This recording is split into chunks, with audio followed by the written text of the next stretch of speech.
Assalamualaikum warahmatullahi wabarakatuh. Kami dari kelompok 7 akan menampilkan presentasi kami yang beranggotakan 1 Mustika Rani, 2 Nadia Oktaviani, 3 Natasha Amanda, 4 Natasha Aryani Putri.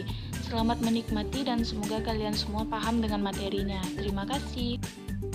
Baiklah, untuk pertemuan kali ini kita akan membahas tentang penyelenggaraan sistem pendidikan nasional. Yang dibahas pertama yaitu pengertian sistem. Menurut Zahara Idris, sistem adalah suatu kesatuan yang terdiri atas komponen-komponen atau elemen-elemen atau unsur-unsur sebagai sumber-sumber yang mempunyai hubungan fungsional yang teratur, tidak sekedar acak, yang saling membantu untuk mencapai suatu hasil atau produk.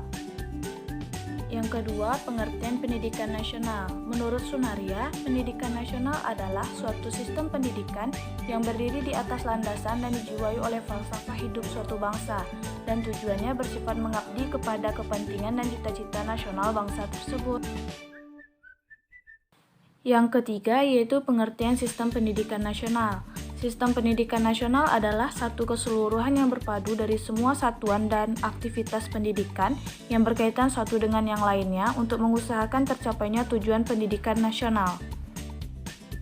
B. Jalur, jenjang, jenis pendidikan nasional. Yang pertama, jalur pendidikan nasional.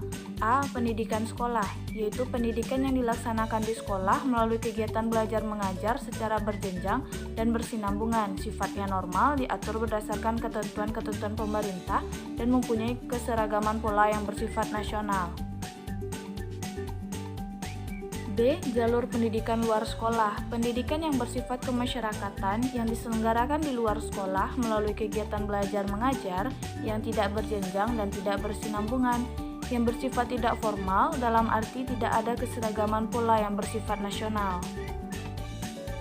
2. Jenjang pendidikan nasional. Yang pertama, A. Jenjang pendidikan dasar. Pendidikan dasar diselenggarakan untuk memberikan bekal dasar yang diperlukan untuk hidup dalam masyarakat berupa pengembangan sikap, pengetahuan, dan keterampilan dasar, dan juga berfungsi mempersiapkan peserta yang memenuhi persyaratan untuk mengikuti pendidikan menengah. B. Jenjang pendidikan menengah. Pendidikan menengah yang lamanya 3 tahun sesudah pendidikan dasar diselenggarakan di SLTA yang berfungsi sebagai lanjutan dan perluasan pendidikan dasar. C. Jenjang pendidikan tinggi, yaitu lanjutan dari pendidikan menengah yang diselenggarakan untuk menyiapkan peserta menjadi anggota masyarakat yang memiliki kemampuan akademik atau profesional yang dapat menerapkan, mengembangkan, menciptakan ilmu pengetahuan, teknologi, dan kesenian. Yang ketiga, jenis program pendidikan yang terdiri dari A. Pendidikan umum, pendidikan yang mengutamakan perluasan pengetahuan dan keterampilan peserta didik dengan pengkhususan yang diwujudkan pada tingkat-tingkat akhir masa pendidikan, yang termasuk pendidikan umum adalah SD, SMP, SMA, dan universitas. B. Pendidikan kejuruan, pendidikan yang mempersiapkan peserta didik untuk dapat bekerja pada bidang pekerjaan tertentu, seperti lembaga pendidikannya STM, SMTK, SMIP, dan SMEA. C. Pendidikan luar biasa, yaitu pendidikan khusus yang diselenggarakan untuk peserta didik yang menyandang kelainan fisik atau mental, yang termasuk pendidikan luar biasa adalah SDLB, SGPLB. D. Pendidikan kedinasan, pendidikan khusus yang diselenggarakan untuk meningkatkan kemampuan dan pelaksanaan tugas kedinasan bagi pegawai atau calon pegawai suatu departemen pemerintah atau lembaga pemerintah non-departemen. E. Pendidikan keagamaan, yaitu pendidikan khusus yang mempersiapkan peserta didik untuk dapat melaksanakan peranan yang menuntut penguasaan pengetahuan, khususnya tentang ajaran agama.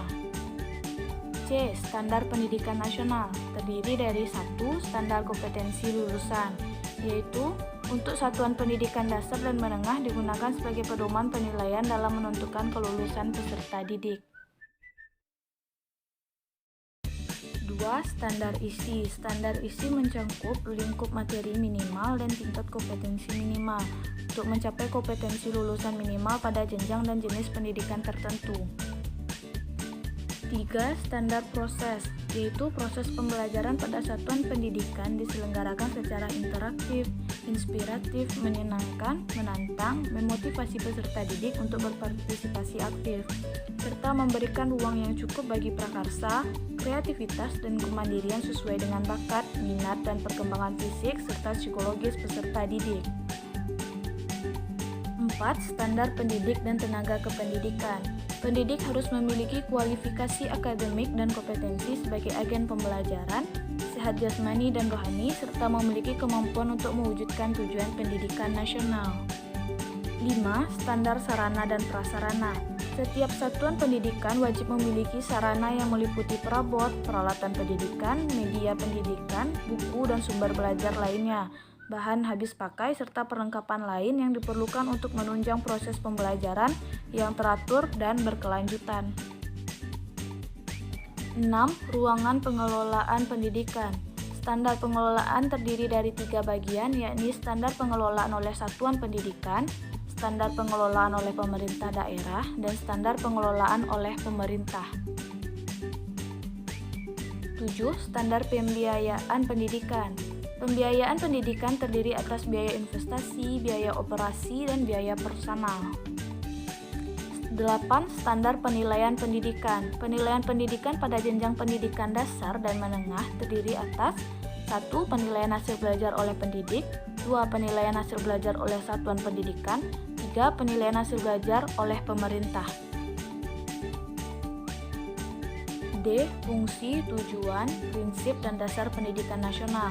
Yang pertama, tujuan dan fungsi pendidikan nasional. Tujuan pendidikan nasional adalah untuk mengembangkan kemampuan dan membentuk watak serta peradaban bangsa yang bermartabat dalam rangka mencerdaskan kehidupan bangsa agar berkembangnya potensi peserta didik. Sedangkan fungsi sistem pendidikan nasional untuk mengembangkan kemampuan serta meningkatkan mutu kehidupan dan martabat manusia Indonesia dalam rangka upaya mewujudkan tujuan nasional. 2. Dasar pendidikan nasional yang terdiri dari A. Undang-Undang tentang Pendidikan dan Pengajaran Nomor 4 Tahun 1950, Nomor 2 Tahun 1945, Bab 3 Pasal 4. B. Ketetapan MPRS Nomor 27, MPRS 1966, Bab 2 Pasal 2. C. Dalam GBHN tahun 1973, GBHN 1978, GBHN 1983, dan GBHN 1988 Bab 4 Bagian Pendidikan. D. Tab MPR Nomor 2 MPR 1993 tentang GBHN dalam Bab 4 Bagian Pendidikan. E. Undang-Undang Dasar 1945, Undang-Undang Republik Indonesia Nomor 2 Tahun 1989 tentang Sistem Pendidikan Nasional berdasarkan Pancasila dan Undang-Undang Dasar 1945. F. Undang-Undang Republik Indonesia Nomor 20 Tahun 2003 tentang Sistem Pendidikan Nasional berdasarkan Pancasila dan Undang-Undang Dasar 1945. 3. Prinsip penyelenggaraan pendidikan nasional.